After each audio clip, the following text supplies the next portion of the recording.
From KGW News, this is Straight Talk with Laural Porter.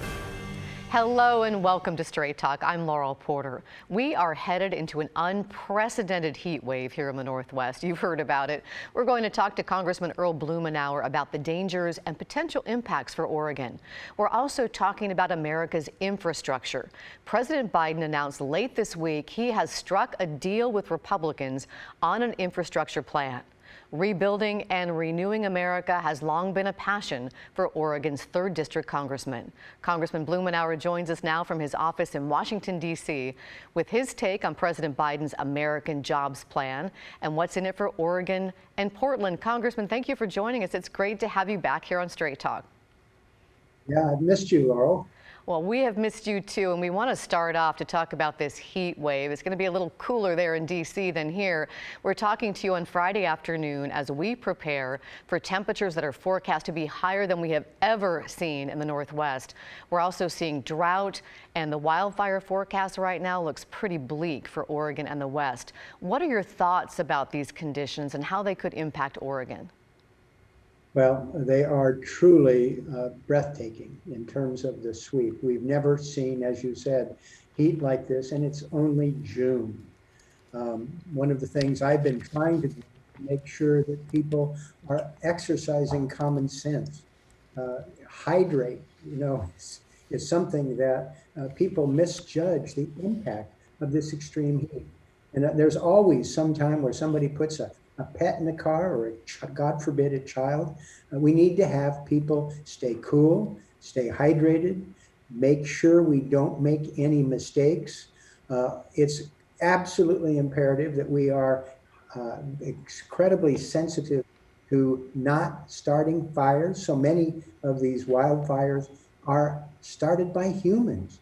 And we can't afford to do that because our forests are a tinderbox. I think, sad to say, that this is a preview of coming attractions. This is what climate change means, global warming that is visited upon the Pacific Northwest. We're not used to temperatures like this. We're not used to extreme drought, at least in the Portland metropolitan area and in the Puget Sound. This is likely to be the new normal, and we're going to have to be extraordinarily vigilant. Well, that's an important warning. Thank you, Congressman. Let's talk about America's infrastructure, another passion of yours. You have said you have waited your entire congressional career for an opportunity to participate in a vision like the one the president has proposed. And President Biden said Thursday he has a deal with Republicans on a pared-down version of his plan. What do you think of the deal, and what could it mean for America and for Oregon? Well, we're still finding out what the details are. But I appreciate the fact that President Biden continued working with Republicans and Democrats on moving the infrastructure agenda. It's not all that he wants. It's not all that we're going to do, but it's an important step forward to be able to engage people on a bipartisan basis. And I commend the president for his vigilance and his hard work and his tenacity. Now we have to figure out exactly what it means and where we go from here. But the bottom line is that there's an opportunity for us to take unprecedented steps to rebuild and renew America. And luckily, we have Oregon Congressman Peter DeFazio, who chairs the Transportation and Infrastructure Committee. We'll be debating his reauthorization bill in the House this next week. Peter's done a great job on this bill. It's got a number of things I've been working on for years, and I think that's going to be an important addition to the overall infrastructure. Well, let's talk about some of those things that are really important to you. There are a handful of targeted bills that the House could pass next week as part of that reauthorization bill that could benefit Oregon. You've asked for millions in federal funding to address traffic and pedestrian safety in Portland. And recently you took a walking tour of Gresham's 181st Avenue corridor with Gresham Mayor Travis Stovall. What are the safety concerns there, and how would your bill help? Well, we have not done a good job of prioritizing safety. It's a national problem. And those broad roads out in Gresham and in East Portland really were not designed to be safe. we've had disproportionate impacts, and sadly, the victims tend to be older, people of color, children. We've got an opportunity to help restructure that. There is money for 82nd Avenue, and there's a great proposal that is moving through the Oregon legislature on something that I've been working on for years for the state to transfer 82nd Avenue to the city of Portland, along with money to bring it up for standards. 82nd Avenue is a terrible example of what we call an orphan highway. It is not safe. It is not conducive for development and for housing. These are areas that we might be able to have some federal money to assist what the state is doing and be able to get down to basics in terms of improving traffic flow, improving neighborhood quality of life, and being able to make our citizens safer. Help us understand, Congressman, are these projects that could be included in bills that could pass separately from the president's big infrastructure package? No, it'll be part of a broader effort. I mentioned that Peter DeFazio's reauthorization is on the floor. That has the project that I mentioned that I was touring on 182nd. It has resources on 82nd. These are areas for bike safety that will be part of a broader package. It's not going to be broken out piece by piece. There'll be efforts dealing with mega projects. We've been struggling, as you know, with bridge access to Vancouver. There are concerns, the Abernathy.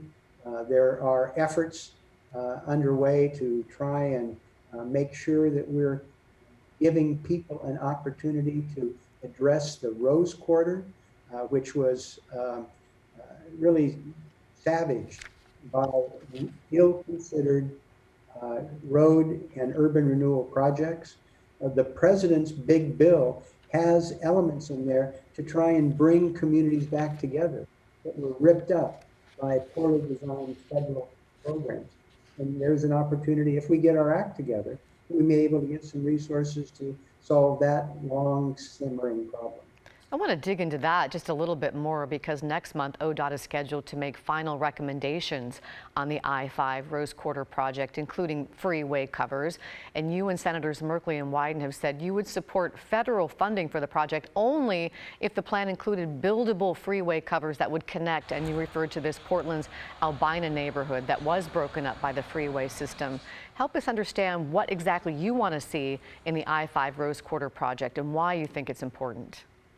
Well, the work that has been done by the Albina Vision Group and neighborhood activists, they understand how poorly that community was treated by state, federal, and local officials. And being able to try and tie those pieces back together, to be able to have more opportunities to recapture the elements of livability, to be able to have more land available for the benefit of individuals. There's a new template, I think, that's possible in terms of development. There's a potential agreement with the school district, with the headquarters of the school district that's there. We're looking at significant redevelopment opportunities there. I think this is a unique moment in time where the school district, the city, the state, the federal government, ODOT, have an opportunity to be creative and try and put the pieces together to heal a mistake that has been a scar on our community for almost 50 years. Let's shift gears back a bit to the pandemic. As more people get vaccinated, the state of Oregon is set to fully reopen soon. Restaurants are reopening, people are going back out to eat. And last week you introduced new legislation with bipartisan support to replenish funding for the independent restaurant industry. How important is that funding still for Oregon restaurants even as they reopen? How are they doing?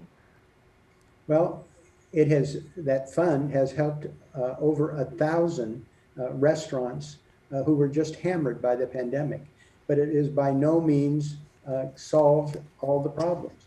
This trust fund that we established was exhausted in 3 days. There were 342,000 restaurants that applied.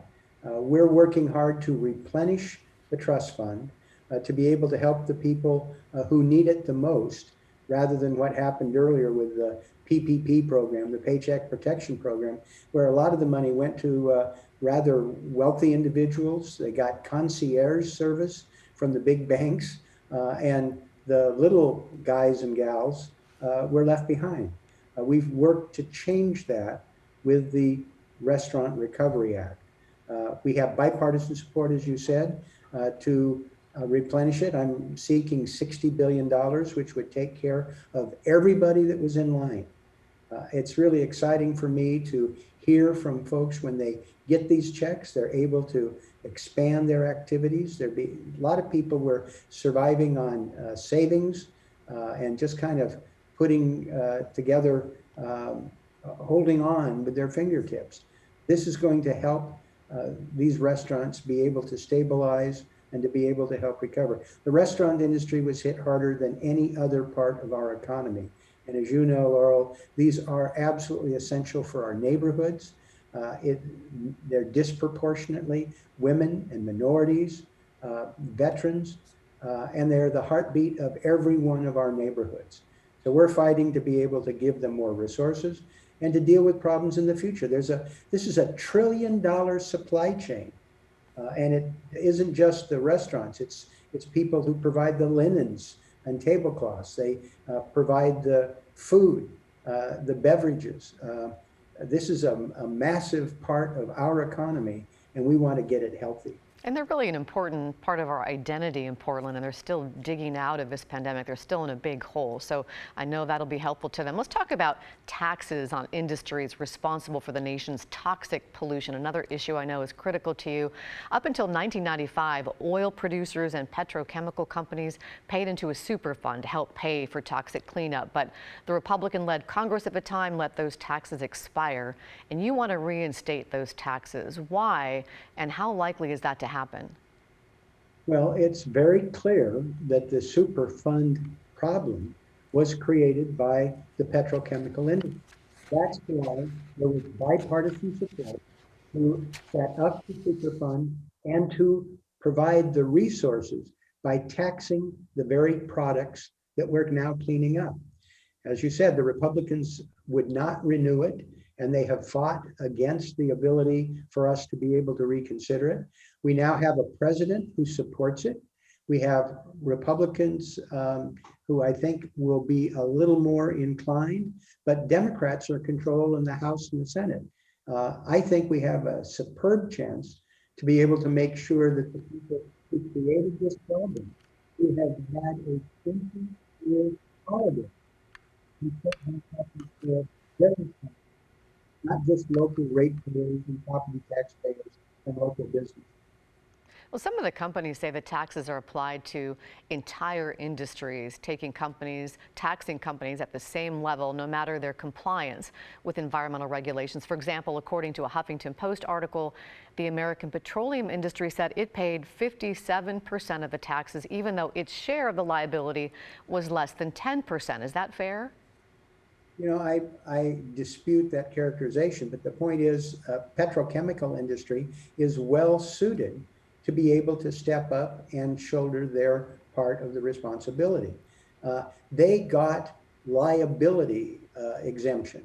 The CERCLA requirements that would have stuck them with a significant cleanup bill was suspended. They got a waiver. So they got sort of a get out of jail free card. And for the last 20 years, they haven't been paying into the fund, and they still have the get out of jail free card. It's absolutely appropriate. The petrochemical industry is responsible for this, being clear that trying to pick and choose winners and losers, if you do that approach, you could end up spending more money just trying to pin liability on people. That's part of what's going on now as we're trying to clean up the Portland Harbor. There's disagreement about which of the over 100 different potentially responsible parties are going to shoulder their part of this liability. If we have the petrochemical industry as a whole paying for it, and we don't try and refine a very precise percentage, which is very hard to do when you're looking back in time. Let's just have them pay into the fund. If they all pay into the fund and they all get liability exemption with CERCLA, they're ahead and the community is ahead. And that Superfund cleanup in Portland, that quagmire's been going on for decades. Congressman, it's time for us to take a break. But coming up next, America's honeybees are in trouble. What Congressman Blumenauer is proposing to try to save the country's critical pollinators. We're back in 2 minutes.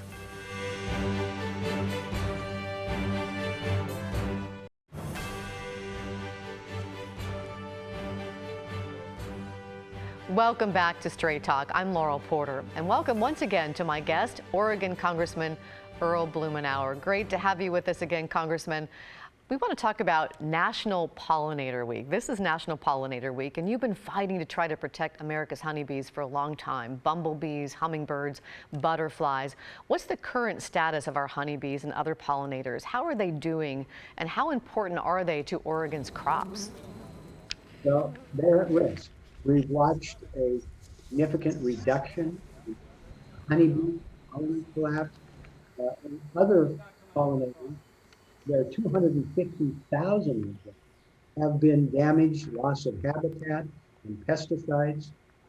We are really at risk of losing hundreds of billions of dollars of agricultural product. If you started your day with a cup of coffee, or you like chocolate, or a margarita. I mean, these are all products that result from pollination. And it's not just the pollination process for our food production, but it's also a proxy about the health of the environment itself. Because if the environment is not safe for honeybees and other pollinators, you know that it's not safe for people who work in the fields and people who work in their yards. So it's very important that we get this right. And you're proposing legislation to do that. How would it help protect America's pollinators? Well, this would be the first comprehensive update of pesticide regulation in the 25 years I've been in Congress. We have issues here to deal with specific areas that have been judged to potentially be carcinogenic. We have a ban on toxic pesticides. We're going to enhance the overall regulatory framework. We're going to have the federal government behave more like the European Union. The European Union has decided that when they get evidence that these, like the neonicotinoids, are potentially carcinogenic, that they don't allow them to be sold until they're proven to be safe. Here, we allow them until we have overwhelming evidence, and sometimes it's just too late. We want to change that and increase the level of protection. I think we all want to save the honeybees. Let's go back to January 6th and the insurrection at the U.S. Capitol. It demonstrated for you something that you have long thought is important, that America needs a strong civics education program for students. Why do you think it's even more important after what happened at the Capitol? Well, people need to appreciate our democracy, its strengths and its weakness. And we found at the Capitol, there were people that tried to stop a free and fair election. People were confused about the role that had changes that they wanted to make in terms of the election process. I want to make sure that all Americans understand the strength of our democracy and the roles that we all play. Sadly, we see that the civics literacy, the people who understand how government works, has atrophied, and that the performance of our high school students is pretty sad, frankly, in terms of people not even knowing that there are 3 branches of government or what the roles are for the individual. what the role of individual citizens is and how they manifest that, how they get involved, how they understand how we're going to protect a democracy that looks increasingly fragile. To me, that January 6th riot was one of the most unsettling things I ever experienced. And I want to make sure that we equip Oregonians, especially young Oregonians, to appreciate our democracy, their role, and how to strengthen it. And up until this year, Oregon was one of only 11 states that had no civics education requirement for graduation, but the legislature just passed a bill changing that, making it a requirement. You must feel pretty gratified about that. Yeah, I spent a lot of time working with members of the legislature, and I will tell you, Laurel, that that was a pretty powerful demonstration. It passed the state Senate with only 3 no votes, and 2 of the key sponsors were Republican leaders in the Senate. It passed the Oregon House of Representatives unanimously. You don't usually see that degree of cooperation and focus. I think it's a good signal, and I want to build on it. We were talking earlier about infrastructure, and President Biden is also working on a bill that would include human infrastructure. And you were telling me before we started the show about the child tax credits that a lot of Oregonians, a lot of Americans who have children are going to be getting a check next week. Can you tell us more about that? That's right. Next month, checks go out to households. Every child under the age of 6 going to be eligible for a $300 check every month for the rest of the year. For children under 18, it's $250 a month. It is going to be the biggest reduction we've seen in child poverty in decades. This bill will potentially reduce child poverty almost 50%. And we see in other countries where these programs have worked that this money is used for nutrition, for education, for the health care of the children. I think it's going to be revolutionary, and I'm hopeful that we can make it permanent, if not permanent, at least extend it for 5 or 6 years to show people what difference it makes. Congressman, just a couple of minutes left, but I did want to ask you what the political climate is like there back in D.C. Well, it's very much a mixed bag. We still have some people who deny the fact that we had a free and fair election. You may have seen some of the news accounts when there was an effort to understand exactly what happened with the riot, that some of my Republican colleagues characterized it as like they were tourists. They didn't see any violence, that you could have mistaken it for just a day of routine tourists in the Capitol. That's bizarre. I mean, I was out there early that morning, watch the tensions boil. And anybody who looks at those folks who broke in, who attacked police officers, who, it was stunning to suggest that that is like, a tourist visit. They're in denial of reality, and sadly, they are fueling the paranoia that some people have, even though it has been proven time and time again that we had a free and fair election, that Joe Biden won, and even Republican election officials acknowledge that in states like Arizona and Georgia. But the former president and some of his diehard supporters, including, sadly, some in Congress, are supporting this delusion. And it's really makes it hard to be able to work on a day-to-day basis on things that should bring us together rather than divide us. Well, the time has just flown by. We thank you so much for joining us here on Straight Talk and hope to see you again here soon. Thank you, Congressman. Thank you, Laura. And thank you for watching and listening. Remember, you can get this and previous episodes of Straight Talk as a podcast. Just search for KGW Straight Talk wherever you get your podcasts. We're off next week for the 4th of July holiday. We'll see you in 2 weeks for Straight Talk. Have a safe week and stay cool.